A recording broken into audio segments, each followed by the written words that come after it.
Hello everyone, myself Amruta Naik. Welcome to Amruta's Compass. Today we are going to start new chapter, that is second chapter of bookkeeping and accountancy, that is accounts of not for profit concern. Now, what is the meaning of not for profit concern? See, basically there are two types of organization. First is a profit organization, which is also known as commercial organization or trading organization, and next type is not for profit concern or not for profit organization. Now what is the difference between these two concerns or organizations? We'll see one by one. See, first first profit organization or commercial organization. As the name indicate, profit organization, the main objective or main purpose of these organizations is to earn profit. These organizations deal with buying and selling of goods and services, right? For example, sole trading concern, partnership firm, joint stock company. And what about not for profit concern?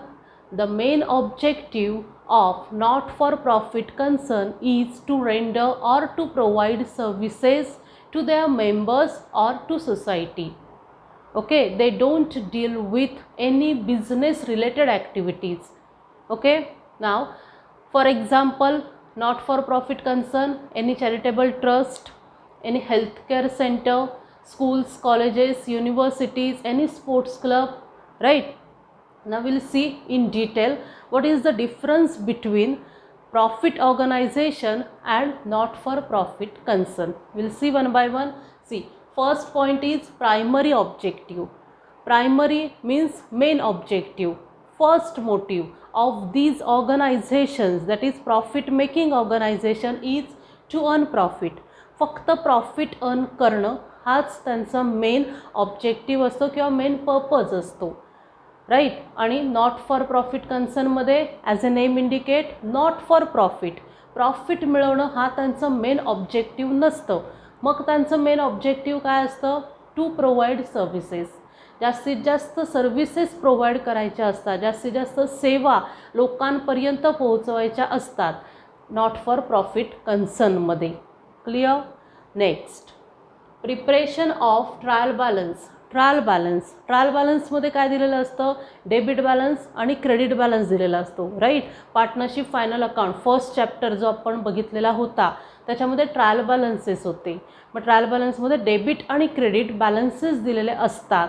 मग या trial बॅलन्सचा profit ऑर्गनायझेशनमध्ये आणि not for profit कन्सर्नमध्ये काय role असतो ते बघायचं आहे. See, prepares trial balance. Profit ऑर्गनायझेशनमध्ये ट्रायल बॅलन्स दिलेला असतो. ओके, डेबिट क्रेडिट बॅलन्सेस दिलेले असतात. आणि नॉट फॉर प्रॉफिट कन्सर्नमध्ये trial balance is not given, trial balance नसतो. Then instead of trial balance receipts and payments accounts are prepared. Receipts आणि payments accounts दिलेले असतात. त्याच्या बेसवरती तुम्हाला नंतर इन्कम अँड एक्सपेंडिचर अकाउंट आणि बॅलन्स शीट प्रिपेअर करायची असते. हाच मेन डिफरन्स आहे. सी, इथे प्रॉफिट ऑर्गनायझेशन्समध्ये ट्रायल बॅलन्स असतो आणि इथे नॉट फॉर प्रॉफिट कन्सर्नमध्ये रिसिप्ट्स आणि पेमेंट्स अकाउंट असतात. क्लिअर? Next, accounting statements. तुम्हाला माहीतच आहे, फर्स्ट चॅप्टरमध्ये आपण बघितलेलं आहे. पार्टनरशिप फायनल अकाउंटमध्ये कुठचे अकाउंटिंग स्टेटमेंट्स प्रिपेअर करावे लागतात? Trading account, profit and loss account and balance sheet, right. मग ट्रेडिंग अकाउंटचा जो ग्रॉस प्रॉफिट येतो ते नेट प्रॉफिट ट्रान्सफर करायचं आहे. ट्रेडिंग अकाउंटमध्ये जो ग्रॉस प्रॉफिट येतो तो प्रॉफिट अँड लॉस अकाउंटमध्ये ट्रान्सफर करायचा असतो. आणि प्रॉफिट अँड लॉस अकाउंटमध्ये जो नेट प्रॉफिट येतो तो बॅलन्स शीटमध्ये ट्रान्सफर करावा लागतो, राईट. आणि इथे नॉट फॉर प्रॉफिट कन्सर्नमध्ये काय काय प्रिपेअर करावं लागतं? Receipts and payments account, income and expenditure account and balance sheet. Balance sheet दोन्हीकडे सेमच आहे. इथे पण बॅलन्स शीट प्रिपेअर करायची आहे आणि नॉट फॉर प्रॉफिट कन्सर्नमध्ये पण बॅलन्स शीट प्रिपेअर करायची आहे. मग डिफरन्स काय आहे? Instead of trading account in not for profit concern we have to prepare receipts and payment account. and instead of profit and loss account, here we have to prepare income and expenditure account. Clear. आता बघा इथे trading account prepare करावं लागतं आणि इथे receipts and payment account prepare करावं लागतं. इथे ट्रेडिंग अकाउंट का नाही आहे तर इथे गुड्स रिलेटेड काहीही ॲक्टिव्हिटीज होत नसतात. ट्रेडिंग अकाउंटमध्ये डायरेक्ट एक्सपेन्सेस जे गुड्स रिलेटेड असतात ते आपण दाखवत असतो किंवा इन्कम्स असतात ते, आणि इथे गुड्स कुठेही इन्क्लूड नसतात नॉट फॉर प्रॉफिट कन्सर्नमध्ये. म्हणून आपण receipts and payment account prepare करत असतो. क्लिअर.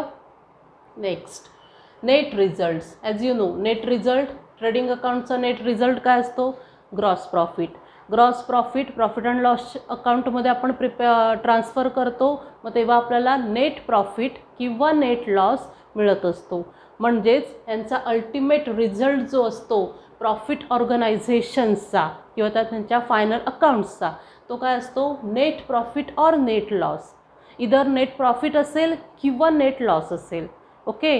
पण इथे काय असतं? प्रॉफिट मेकिंग ऑर्गनायझेशन नाही आहे किंवा त्यांचं मेन ऑब्जेक्टिव्हच प्रॉफिट मेकिंग नाही आहे.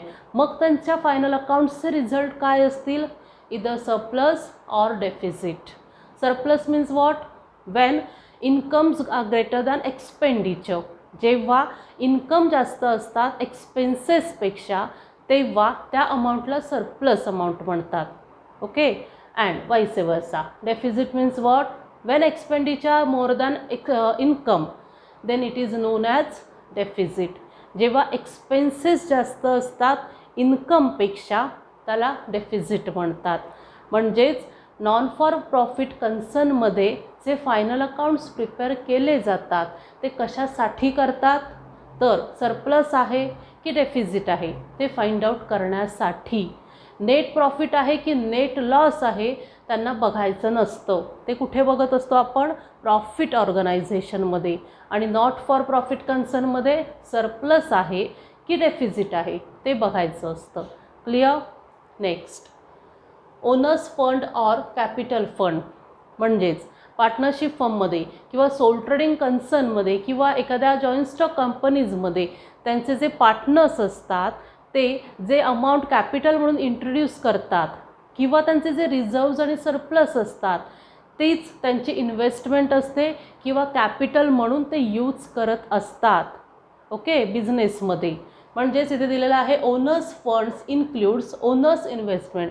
ओनरच्या ज्या स्वतःच्या इन्व्हेस्टमेंट्स असतात म्हणजे त्याचे ॲसेट्स असतील किंवा त्याचं कॅपिटल असेल, त्याचा बँक बॅलन्स असेल, त्या investment that is capital plus reserves and surplus. Reserves आणि सरप्लस असतील तर या सगळ्या म्हणजे जे त्याचे पर्सनल काही ॲसेट्स असतील, बँक बॅलन्सेस असतील किंवा इन्व्हेस्टमेंट्स असतील तेच कॅपिटल म्हणून यूज केलं जातं. ओके. प्रॉफिट ऑर्गनायझेशनमध्ये. आणि नॉट फॉर प्रॉफिट कन्सर्नमध्ये काय असतं? एकतर पब्लिककडून पैसे गोळा करत असतात, मग ते कुठच्या वेजने किंवा कुठच्या फॉर्ममध्ये कलेक्ट करत असतात. एकतर subscriptions, donation, grants, entrance fees, right. या सगळ्या वेजने किंवा या सगळ्या मार्गांनी या नॉट फॉर प्रॉफिट कन्सर्नमध्ये पैसे येत असतात. तेच त्यांचं कॅपिटल असतं. See, capital fund represents accumulated amount of surplus. Accumulated म्हणजे जी कलेक्ट झालेली अमाऊंट असते सरप्लसची, म्हणजे जेव्हा त्यांचं इन्कम जास्त असतात एक्सपेंडिचरपेक्षा, दॅट इज सरप्लस. ओके. मग ते सरप्लसची एकत्रित झालेली अमाऊंट हेच त्यांचं कॅपिटल असतं. Next, subscription. काही सबस्क्रिप्शन वर्गणी किंवा कॉन्ट्रीब्युशन्स त्यांना दिलेले असतात सोसायटी मेंबर्सने. डोनेशन, काही डोनेशन्स असतात. Next, surplus as shown by income and expenditure account. Income आणि एक्सपेंडिचर अकाउंटमध्ये सरप्लस जर झालेला असेल तर ती सरप्लसची अमाऊंट म्हणजे जी एक इन्कम असेल जास्त एक्सपेन्सेसपेक्षा, तर ह्या सगळ्या मार्गांनी त्यांच्याकडे जे पैसे जमा होतात म्हणजेच कुठचे सरप्लस असेल, अक्युम्युलेटेड सरप्लस म्हणजे वर्षानुवर्ष जमा झालेले जे पैसे असतील ते, किंवा डोनेशन्स असतील, सबस्क्रिप्शन असतील, नंतर एंट्रन्स फीज असतील, या सगळ्या मार्गांनी जमा झालेले पैसे ते कॅपिटल म्हणून यूज करत असतात. Okay. Now next question is why there is a need of maintaining or preparing final accounts in not for profit concern. Not for profit concern मध्ये फायनल अकाउंट प्रिपेअर करण्याची किंवा proper books of account maintain करण्याची गरज का असते. तर first point is of course काय त्यांना फाइंड आउट करायचं असतं, सरप्लस आहे की डेफिसिट आहे, म्हणजे या करंट फायनान्शियल इयरमध्ये आपले खर्च किती झालेले आहेत आणि आपलं इन्कम किती आहे हे फाइंड आउट करायचं असतं. म्हणून ते फायनल अकाउंट प्रिपेअर करतात. मग त्या फायनल अकाउंटमध्ये काय काय असतं, receipts and payment, income and expenditure आणि बॅलन्स शीट. त्यांना प्रॉफिट झालेला आहे की लॉस झालेला आहे ते फाइंड आउट करायचं नसतं. सरप्लस आहे की डेफिसिट आहे ते फाइंड आउट करण्यासाठी फायनल अकाउंट प्रिपेअर करतात. ओके. नेक्स्ट मोटिव्ह त्यांचा काय असू शकतो, एकतर पब्लिककडून ते पैसे जमा करत असतात by in the form of subscription, donations, entrance fees किंवा ग्रँट्स, या वेगवेगळ्या मार्गांनी त्यांच्याकडे पैसे येत असतात. मग त्या पैशांचा म्हणजे लोकांकडून जमा केलेल्या पैशांचा यूज त्या कारणासाठीच त्यांना करायचा असतो किंवा ते दाखवायचे असतात की ह्याच कारणासाठी आम्ही तुमच्याकडून घेतलेले पैसे यूज केलेले आहेत. मग ते दाखवण्यासाठी किंवा ऑडिट पर्पजसाठी त्यांना काय मेंटेन करावं लागतं, of course books of accounts maintain करावे लागतात, ज्याच्यामध्ये प्रॉपर रेकॉर्ड्स असतात इन्कम आणि एक्सपेंडिचरचे. एवढे पैसे जमा झालेले आहेत या करंट फायनान्शियल इयरमध्ये आणि एवढे एवढे एक्सपेन्सेस आहेत. क्लिअर. नेक्स्ट आणखीन काय असू शकतं किंवा कशासाठी फायनल अकाउंट प्रिपेअर करतात, टू अवॉइड माल प्रॅक्टिसेस, म्हणजे ज्या रॉंग ॲक्टिव्हिटीज असतील किंवा म्हणजे सपोज काही मेंबर्स असतील ते चुकीच्या ठिकाणी पैसे इन्व्हेस्ट करत असतील किंवा जास्तीत जास्त एक्सपेन्सेस करत असतील तर ते अवॉइड करण्यासाठी किंवा त्याच्यावरती कंट्रोल करण्यासाठी proper books of accounts maintain करावे लागतात. नेक्स्ट आहे misappropriation of accounts, misappropriation of cash और ॲसेट्स. नॉट फॉर प्रॉफिट ऑर्गनायझेशनचे जे ॲसेट्स आहेत ते त्यांचे स्वतःचे ॲसेट्स नाही आहेत, ते सगळ्या मेंबर्सचे मिळून ॲसेट्स असतात किंवा जी कॅश जमा झालेली असते ती सगळ्यांची असते, म्हणजे सगळ्यांनी त्याच्यावरती वर्क करून किंवा काम करून ती त्या ठिकाणी यूज करायची असते. मग काही मेंबर्सने त्या कॅश किंवा ॲसेट्सचा मिसअप्रोप्रिएशन म्हणजे चुकीचा गैरवापर करू नये यासाठी फायनल अकाउंट्स प्रिपेअर केले जातात किंवा अकाउंटिंगचे बुक्स मेंटेन केले जातात. ओके. म्हणून या नॉट फॉर प्रॉफिट कन्सर्नमध्ये पब्लिकला आन्सरेबल असतात. नॉट फॉर प्रॉफिट कन्सर्न त्यांच्याकडून पैसे येतात, त्यांना त्याचे रिझल्ट्स दाखवावे लागतात. ओके. म्हणून proper books of accounts maintain करावे लागतात. नाव we'll stop here today and we'll see next topic in next lecture.